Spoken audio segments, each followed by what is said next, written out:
Hello everyone, welcome back to this channel. In this video, I will show you the easy and clear steps on how to insert Superscript in Microsoft Word. So how to insert Superscript in Microsoft Word? Make sure you keep watching this video until the end. Let's get started right away. First way, move the cursor behind the number 10 or the number that will be inserted into the Superscript. Go to the Home menu.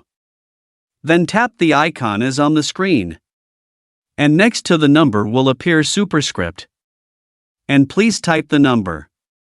Second way, move the cursor behind the number 20 or the number that will be inserted into the Superscript. Then on your keyboard, tap Ctrl, Shift, plus. And next to the number will appear Superscript. And please type the number. Third way, move the cursor behind the number 30 or the number that will be inserted into the Superscript. Go to the Insert menu. Drag the cursor to the right, and tap Symbol. And tap More Symbols. And the menu symbols will appear. In the Subset section, change it to Latin 1.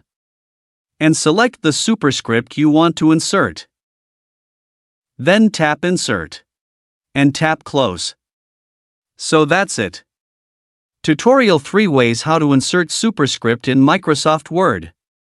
Thank you for watching. I hope this video is useful. See you in the next video.